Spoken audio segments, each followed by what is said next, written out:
Alrighty, so I wanted to take this week to sort of mess around with some of the commandment stuff with Melly, because if you don't know, part of his passive does make it to where if you use any commandment character as his association, you actually do gain his command or their commandment onto Melly, which I think is really, really cool. I'm kind of surprised it took them this long to do something with that.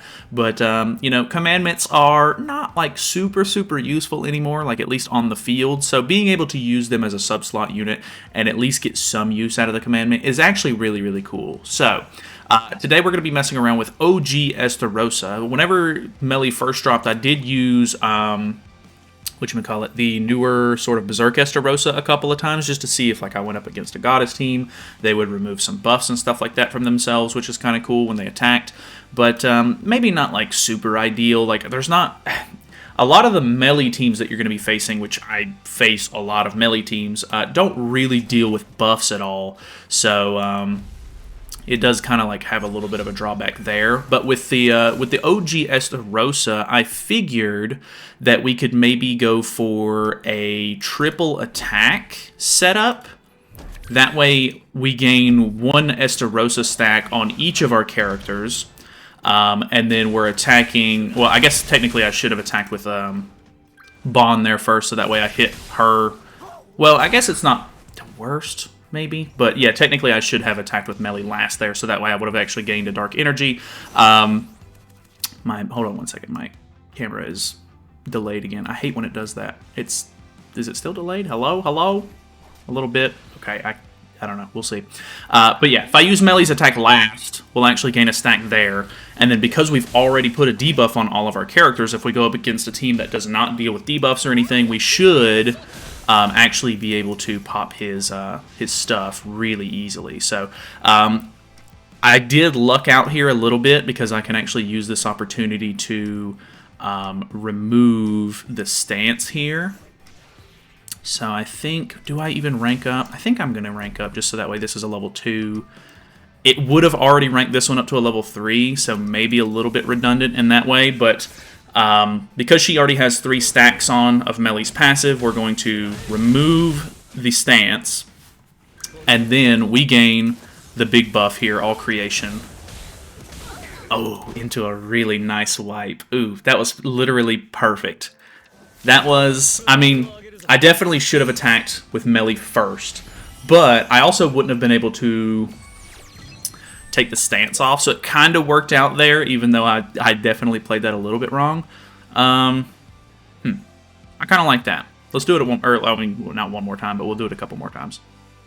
Okay, so we have a Sins team. He does have a stance, though, which is a bit concerning. I feel like the one thing that I end up kind of messing up with sometimes is these stance teams. So let's go for this, and we'll just go ahead and use this level 2, because, I mean, really, in this scenario, Melly's the biggest threat anyway, so using this Melly card's not going to be the worst thing in the world. Ooh, are we going to kill? Well, well, you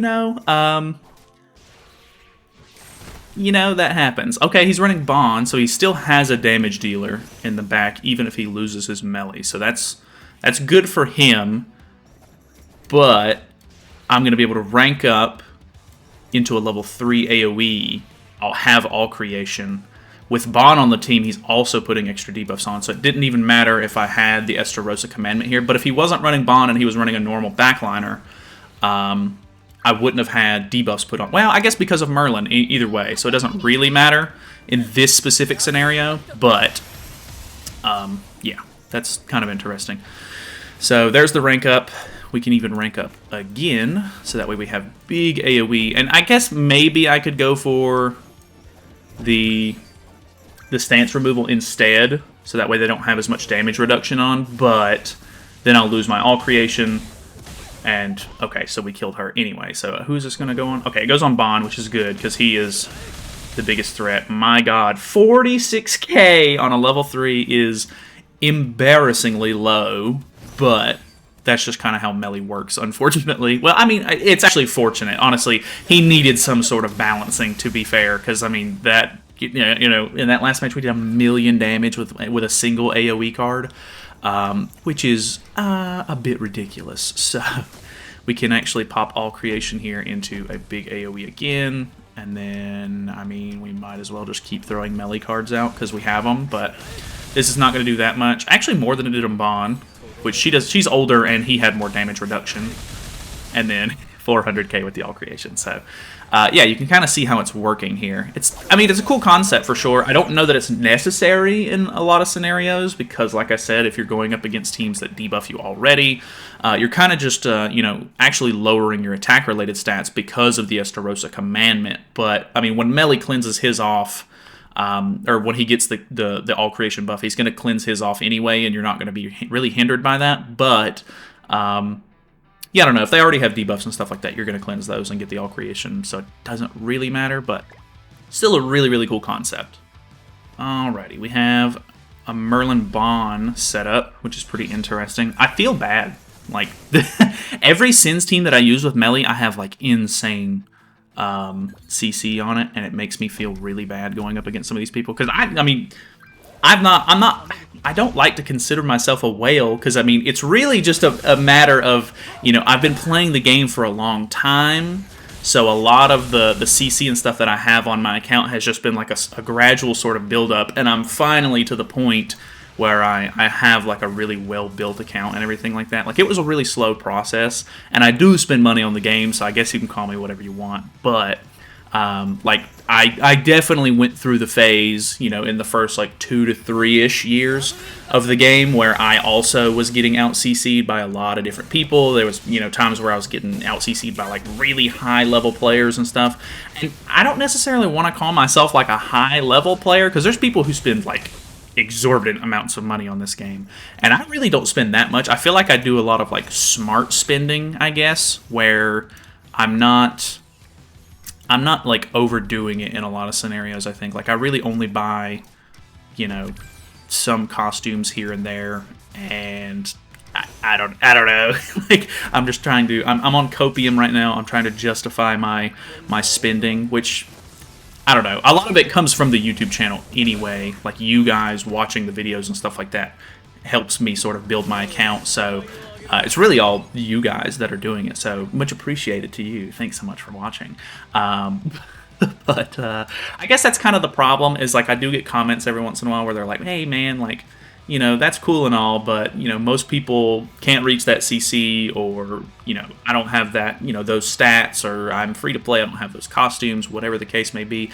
And I understand that. Like, it has gotten to the point where over the years, because I've been able to build up, my content slowly becomes less accessible to a majority of the player base, which is a bit unfortunate. Well, maybe not accessible, but like it's less relatable, maybe. And that does suck, because like really I just enjoy kind of playing with the community and kind of interacting with you guys and everything. But I guess it just happens. Like, if you are a YouTuber, I guess the whole point of playing the game is to sort of, you know, kind of invest some of it back in and make content out of it and this and that. So it just kind of happens. Like, the more popular I get, the more I feel like I can spend on it. I mean, it really comes down to me. I shouldn't, you know, I should maybe not spend on the game if I really wanted to stay as relatable as possible. But, you know, I do enjoy the game. I really like the game. If I really wanted to stay, you know, as relatable as I could, I would just not... ooh, I wonder if I should go for Demon King here to try to get some damage out. That way I could hopefully kill him with his damage cap. But, you know, realistically, if I, you know, didn't spend on the game as much, so that way I could be more relatable. It's more of a me doing the wrong kind of thing, actually.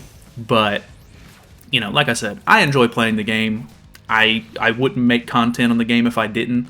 So, like, you know, when I'm, you know, not making videos on stuff, I'm working on my account, and, you know, with big updates and stuff, I'm always sort of like level 100 in characters in the box. I'm, you know, working on my Super Awakening and stuff like that. Like, it's, you know, it's a huge grind, and I enjoy it. I like it as like an MMO sort of game where I can spend a lot of time sort of building up my stuff. And unfortunately, the more I do that, you know, the worse it gets. But that is the nature of this kind of game, unfortunately. So it is what it is. Thank you for coming to my TED Talk. Watch this demon team get annihilated real quick. Very cool. I mean, Melly's so stupid, man. Like, what do you... Oh, okay. Okay. Really big merges there. Holy. The luckiest Escanor backliner player I've seen in a while. Huge single target here. I am going to assume that that is an AoE. Oh, boy. This is going to be a fun one. It's going to be a fun one. I'm actually in quite the pickle here. I don't have all creation. This should still do some pretty good damage, though. Is it going to do enough damage, though? Oh, Gother. Oh, Gother, no! Oh.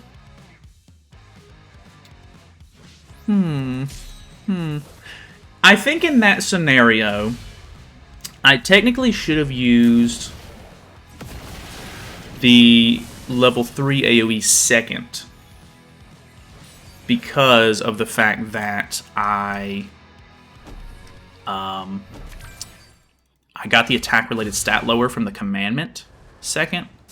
So using the level 1 card second, I feel like it was inherently going to do a lot less damage. You know what I mean?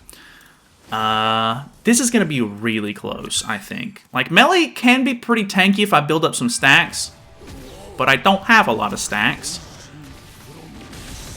Oh, we're chilling, I think. I think we're fine. That merges. Insane.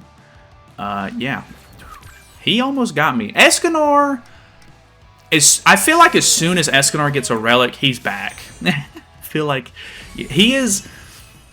He's one of those characters that, under the right circumstances, can still, to this day, in the current meta, do some actually impressive damage.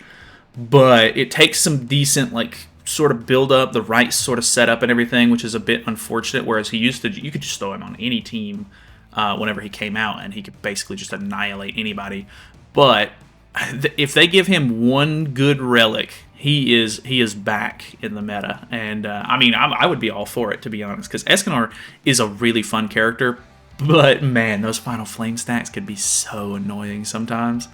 All right, I think we've got time for like maybe 2 more. All right, we got the AoE team here. Good CC. Does have Tarmia Link on his melee. So let's just do this like normal.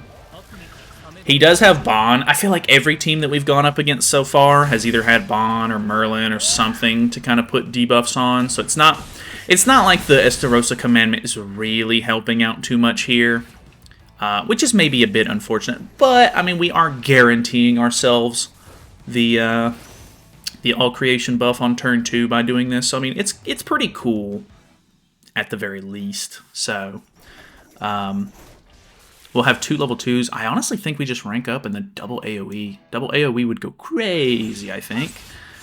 Unfortunately, he'll have a little bit of a shield up, but luckily this is not like the Elizabeth shield where it like disables the first whatchamacallit for it.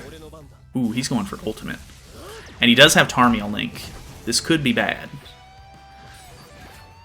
Do I go for the... Nah, I don't think the single target's really going to make a huge difference, to be honest with you. I think we just go for double AoE, like I said. And we'll see how it goes. Alright, let's see it. 2 level 3s, 1 with all creation, 1 without.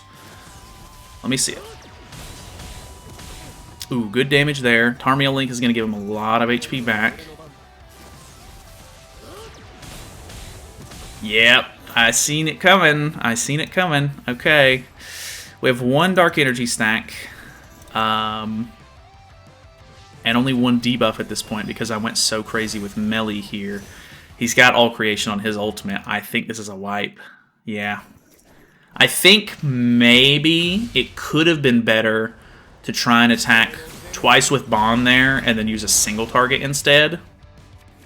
But, you know... It is what it is. Honestly, I deserve to lose one because I've been winning a lot lately, and I feel really bad So he does have True Awakening as well. So I wonder if that was like a decent factor there with the damage resistance. So, you know, that is the downside, which I guess technically, like I said, with all of these debuff teams that we're going up against, I could just run like even either a better commandment or Saria link on him, so that way we're actually dealing out more damage instead. But you know, for the gimmick of using the commandments, I do think this is cool. Alrighty, we have another AOE team. This is gonna be our last match, so we'll see how this one goes. Ooh, level 2 AOE turn 1 is really nice. So in like a scenario like this, because he already has Bond, I wonder if it would be better to just go for like combo. So we could use like the single target here to put on some Bond stacks and then combo into him just to try to get rid of him. Like ideally, you know, if we're not playing into the gimmick of the commandment, this would probably be the best way to play it, because you're going to kill Melee off turn 1 and then you still rank up because they have Bond on anyway. So, you know, got that going for you. Well, I guess that's an easier way to make them forfeit as well, so the match is really short. So that kind of bit me a little bit there for video's sake. But either way, I do really like the fact that you can use the commandments. I think that it's really cool. There's a lot of commandments that are really interesting that I kind of want. Like, unfortunately, there's a couple of them that are going to be really boring, that are not going to work very well. Like, Gallant, for example. There's not barely anyone running Gother at the moment, so rank up skills, which he's the only character in the game where they rank up skill, and it's not tied to a passive. I'm not going to be able to get any use out of that, so it's pointless to even worry about that one. I really hope that they'll start giving commandments their relics. There's very few commandments already that have their relics, which is a bit unfortunate, so hopefully they'll sort of work on that a little bit more, but I don't know. We'll see how it goes. Either way, thank you guys so much for watching. Hopefully you guys enjoyed the video, and it was a little bit of a, you know, interesting one with the whole commandment thing. And it's not like an ideal scenario, of course, but just kind of seeing what kind of options we have with the new Melee is also kind of fun. So kind of taking a little bit chill this week. Probably not going to have a double upload every single day this week, but we'll see what we can do. So thanks so much for watching. Hopefully you guys enjoyed. Feel free to subscribe if you have not already, and I will see you tomorrow.